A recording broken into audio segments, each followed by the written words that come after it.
Hi, everyone. I'm Jamie Vaughn with Family Fiction's Christian Fiction Bookshelf podcast. Today's episode of the Christian Fiction Bookshelf podcast is brought to you by Bethany, a division of Baker Publishing Group. And our guest today is Regina Jennings, who's here to talk to us about her newest book, Engaging Deception. Hi, Regina. How are you?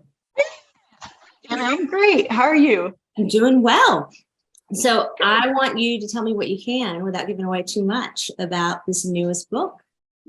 Okay, well, this book, Engaging Deception, is about Olive Kentworth. She's our heroine. Mm-hmm. She is a shy young lady who is very comfortable being in the background and not attracting any attention. And she spent a lot of her childhood up to her adult life at her sick mother's bedside. Mm-hmm. And while there, she would study her architecture books. She had a love for architecture and would study that. So over time, she was given a few opportunities to build things for her family, to design different structures and buildings. And she always had her cousin Amos be the front man and be her spokesman, where everyone thought he was the builder, basically. So anyway, when the book starts, her mother has passed away and she doesn't know what to do with herself. And she's used to being home and being needed there all the time, and that her family is encouraging her to get out and experience life, and that scares her, really. Mm-hmm. So she finally accepts a job as a nanny and ends up working for Joplin's leading architect, Maxfield Scott, who happens to be a widower with some small children. And first she's horrified because she knows who he is. She's watched and followed his career and, is really excited to be in his presence. Even she's intimidated, though. But once she realizes he has no clue who she is or that she has any interest in architecture, she kind of starts to relax and enjoy the fact that she has access to his extensive library and his journals and all this information that she never had an opportunity to get. So anyway, things start heating up as their relationship, and they start appreciating each other, but also as she starts getting some jobs, and of course hiding the fact that she's working through her cousin. He's the one that looks like he's the builder. Uh-huh. But some of her projects are in competition with Maxfield. And so, she's in his house running a construction company under his nose secretly. So this is the third book in this series of the Joplin Chronicles. What connects all of the books together? Well, at first, I wanted this series to be called The Kentworth Cousins because they're all cousins. Each of the book has a cousin in it. And I had a lot of fun with that. There's a lot of series that involve siblings. But siblings, they come from the same, if it's a rich family, they're wealthy. If it's a poor family, but cousins some can be from the city, some are in the country, some are wealthy, some are not. And yet they still have that same, for one thing, they all love each other and they're supportive with each other, but they have that same background and the same standards and beliefs. And so, they still very much resemble each other in their attitudes about life. So that was fun.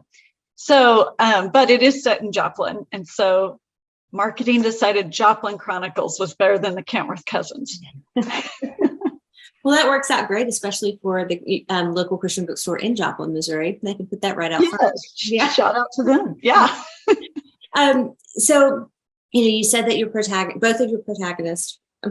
one of your protagonists is an architect in 1899.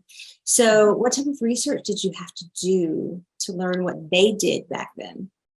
It was really fun. Well, actually, yes, you're right. Both of them are architects. One of them officially. There was actually a famous architect in Joplin, Austin Allen was his name.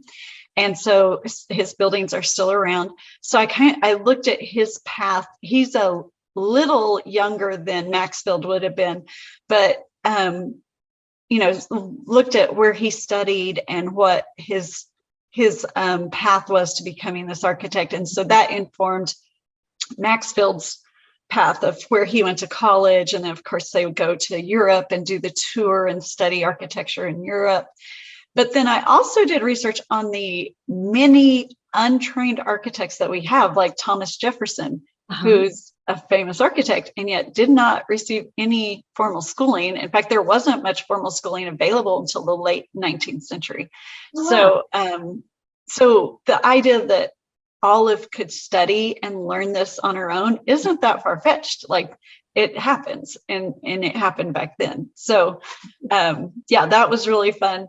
When I saw the cover, which I don't have it in hand right now, but they have Olive on it with these big blueprints. And I thought, oh, were there blueprints? Were they actually blue? But yes, they were. So that was another research thing we had to look up to make sure that was historically accurate. But as usual, the cover artist got it perfect. They always amaze me what they can take from the book and kind of bring it to life right on the cover. Yes. So what were the challenges in writing this book? I think with both characters, they're both in mourning. Olive is mourning her mother, and Maxfield is mourning the loss of his wife. Mm-hmm. And yet they are dealing with it in two opposite ways. Olive is withdrawing. She is afraid to move on. She's hiding by staying close to home, doesn't want to live life, kind of stopped. Her life kind of stopped when her mother's did. Whereas Maxfield, he has so much grief and pain that he doesn't want to be in his house. He's trying to entertain himself. He's trying to push the grief away. Mm-hmm. And that's hurting his relationship with his children, and seeing them reminds him of his wife. And so you have two grieving people, which I write humorous romance, So I know it's still funny, I promise. But them dealing with their grief, it was a challenge to have them dealing with it in opposite ways and to keep that consistent in the writing, and yet have their character arcs still meet there where they needed to be. Yeah. So what's your favorite part of the story? Can you let us in on that? Oh, I love Henri characters, and the Kentworth cousins. There are so many of them, and Amos, the one that she gets to represent her, he is Henri and obnoxious and self-confident, and so he knows nothing about architecture, and he'll walk up to this Maxfield, who's the guy, mm-hmm. and just make up stuff, just say ridiculous things and act like he knows everything. And Maxfield's so frustrated because here's this guy who's remodeling one of his creations, he thinks, and knows nothing about anything. And he can't figure out how this ignoramus is doing such a good job. Mm-hmm. And so I think that was fun to write this impossible situation. How would someone who didn't know anything about this be the architect? And showing Maxfield's frustration when, of course, it's Olive behind the scenes. It's really the brains of the operation.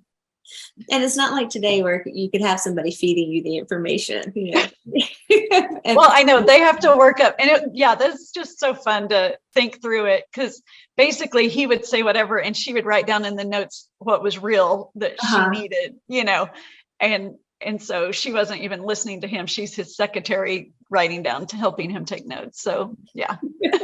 So during your research, what was the most interesting historical fact that you found out? Oh, I love the houses that they have in Joplin, which they are still there. The Murfreesburg Historical District is amazing.